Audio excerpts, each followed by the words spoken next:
अस्सलाम वालेकुम अज़ीज़ साथियों। आज मैं आपको बकरे के गोश्त की यखनी बनाना बताऊंगी। ये सिर्फ 1 कप बनेगी यखनी बनने के बाद, इसलिए हमने इसमें 3-4 बोटियाँ बस डाली हैं बकरे के गोश्त की।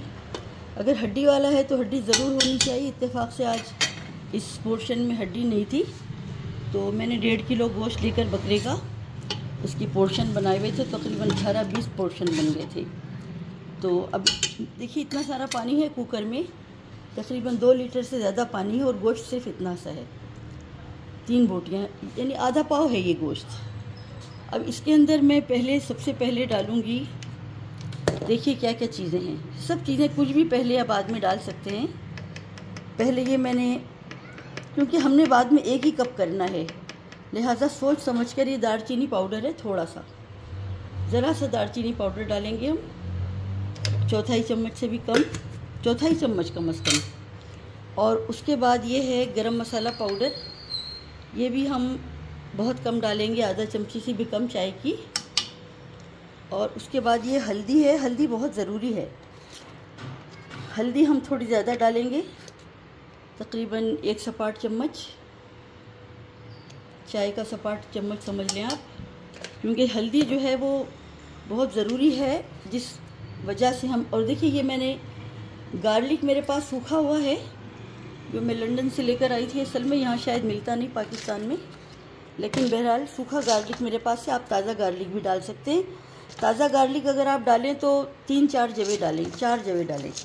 और ये देखिए ये है कलौंजी, सॉरी लौंग है ये, और ये मैं बस ये 3-4-5 क्लव डाल रही हूँ। उसके बाद में ये है काली मिर्च कुटी हुई मेरे पास, ये भी थोड़ी सी डालेंगे, बिल्कुल आधी चमची से भी कम। और फिर ये है मेरे पास, देखिए काली साबित मिर्च है मेरे पास, ये जो है इसको भी बहुत थोड़ा डालेंगे, क्योंकि हमने फिर ये कहूँगी कि आखिरी में 1 ही कप करना है, तो बस 10 दाने बहुत हैं। ये सब चीज़ें हमने डाली। अब हम नमक डालेंगे।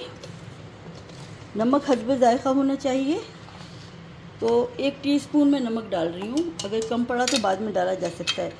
और देखिए सबसे आखिर में ये अदरक का टुकड़ा है ज़रा सा, इसको मैं स्लाइस काटूंगी बिल्कुल बारीक बारीक, और तीलियों की तरह से बारीक बारीक काट कर स्लाइस करके फिर मैं इसको इसमें डाल दूँगी और कुकर बंद कर दूँगी। और इसका फिर मैं कुकर को मैं प्रेशर के लगा दूँगी, इसकी जो पॉब होती है वो मैं लगा दूँगी। उसके बाद जब ये अंदाजे से कम से कम 15-20 मिनट के बाद मैं इसे खोल कर देखूँगी। अगर गोश्त गल गया है और पानी है मौजूद तो थोड़ा सा और पानी बढ़ा के इसे रख दूँगी, ताकि गोश्त बिल्कुल रेशा रेशा हो जाए कुदरती तौर पर। और अगर गोश्त रेशा हो चुका है और पानी है मौजूद तो उसे आप खोल कर पका सकते हैं, ताकि 1 कप पानी रह जाए। एक बड़ा कप कौन सा हो सकता है मैं आपको बताती हूँ साइज़ में। कम से कम ये देखिए ये बड़ा कप हो सकता है, इतना बड़ा कप, इस कप के साइज़ को देखिए आप, इतना कप होना चाहिए। 4 इंच का कप है ये, 4-4.5 इंच का। इसको भर के जो है ना ये यखनी बनेगी। तो अजीज़ साथियों, आप लोग भी देखिएगा और इसे बनाइएगा। और मैं आपको बताऊं कि ये किस लिए इस्तेमाल की जाती है।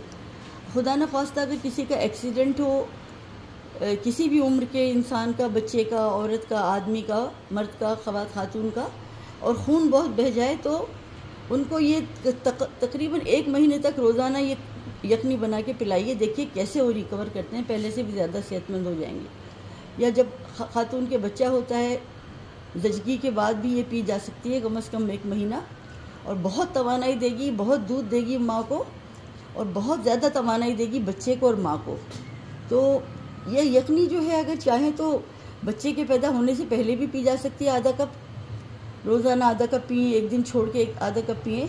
लेकिन असल ज़रूरत, क्योंकि दिल नहीं चाहता उन दिनों औरतों के खाने पीने का आखिरी दिनों में, तो बेहतर है कि ज़चगी के बाद ही अगर आप लोग ख़वातीन इसे इस्तेमाल करें। तो अजीज़ साथियों, उम्मीद है कि आप लोगों को ये रेसिपी समझ में आई होगी और पसंद भी आएगी इंशाल्लाह, जब आप इसे इस्तेमाल करेंगे, बनाएंगे तो। मैं आपकी होस्ट गुलज़ेब ज़ेबा। अगर आपको ये रेसिपी पसंद आई है तो मेरे चैनल को लाइक कीजिए और मुझे सब्सक्राइब कीजिए। और मैं हमेशा आपको दुआओं में याद रखूँगी, आपसे भी दुआओं की तालिब हूँ। अल्लाह हाफ़िज़।